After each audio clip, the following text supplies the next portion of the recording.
Bàសួស្តីពុកម៉ែបងប្អូននេះជាវីដេអូដែលយើងចេញពីក្រោយប្រាសាទអ្នកពាន់បងប្អូនដែលយើងជិះតាមព្រៃហើយបន្ទាប់ពីយើងលាងកង់លាងអីហើយឥឡូវយើងបន្តដំណើរទៅមុខទៀតគោលដៅយើងគឺប្រាសាទអ្នកពាន់បងប្អូន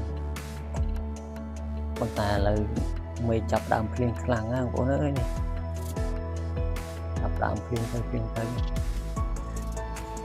ហើយជិះទាំងហាភ្លៀងតែយកដៃបាំងទូរស័ព្ទបាច់ភ្លៀងសាប់បងប្អូនបើទៅបងប្អូនចង់ជ្រោកភ្លៀងដែរតាប៉ុន្តែគឺថាសាកល្បងបទពិសោធន៍ថ្មីជិះហាភ្លៀងម្ដងមើលហើយក៏ជិះទាំងភ្លៀងទៅប៉ុន្តែមួយមុខបន្តិចវារាំងបងប្អូនវាខ្លាំងតាមកណាត់វាមិនរាំងដាច់គ្រាប់ហ្មងនៅរលឹមតិច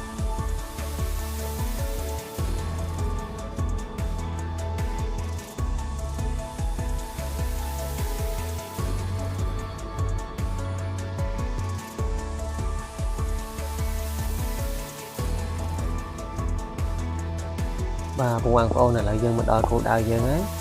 នេះគឺទស្សនវិជ្ជានៅមុខប្រាសាទមេបុណ្យទីទៀតយើងនឹងរកកន្លែងផ្សាយកង់ហើយយើងចូលទៅក្នុងបងប្អូននេះបងប្អូនហើយយើងរកកន្លែងផ្សាយកង់បានណាខ្ញុំផ្សាកន្លែងចាយលក់ទាំងពៅហើយក៏ទិញទាំងពៅមួយកែវដាក់យកកម្លាំងមុនឡើងប្រាសាទបងប្អូនដាក់មកតយសិនបានមានកម្លាំងឡើងប្រាសាទព្រោះមិញក្នុងព្រៃពីចូលព្រៃចង់3ម៉ោងបងប្អូនបានយើងចេញផុត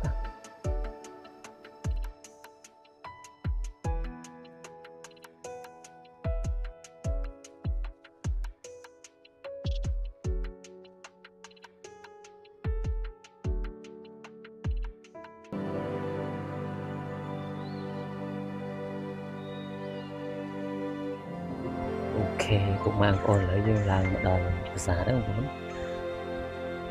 នេះជាទស្សនវិជ្ជានៅខាងមុខប្រាសាទទីទៀតយើងចូលទៅក្នុងបងយើងមើលនេះមកជុំសិន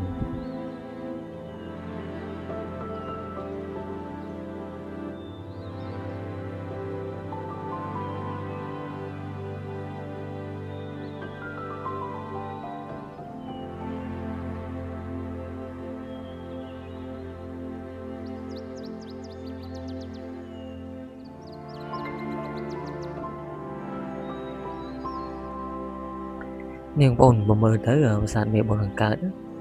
គឺធ្វើអំពីថ្មបាយក្រៀមដែលស្តៀងទៅនឹងប្រាសាទប្រែរូបបងប្អូនមើលទៅ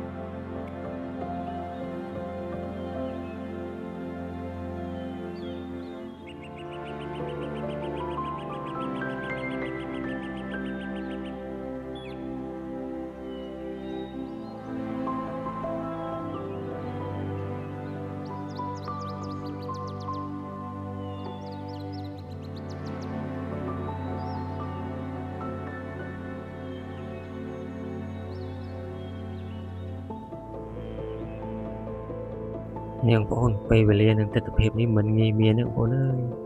មកទស្សនាប្រាសាទហើយក្រោមមេឃភ្លៀងរលឹមស្រេច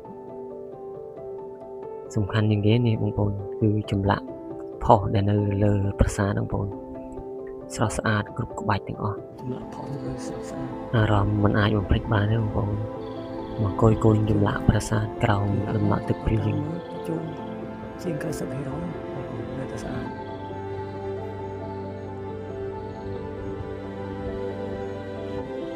ស្អាតមកស្គាល់ថាចម្លាក់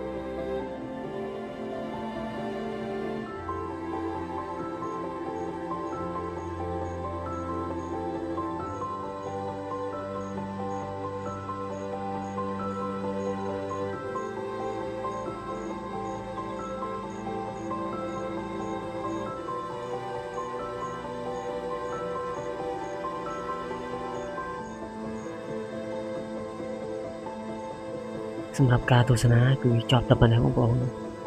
បាយបាយពុកម៉ែបងប្អូនជួបគ្នានៅវីដេអូក្រោយ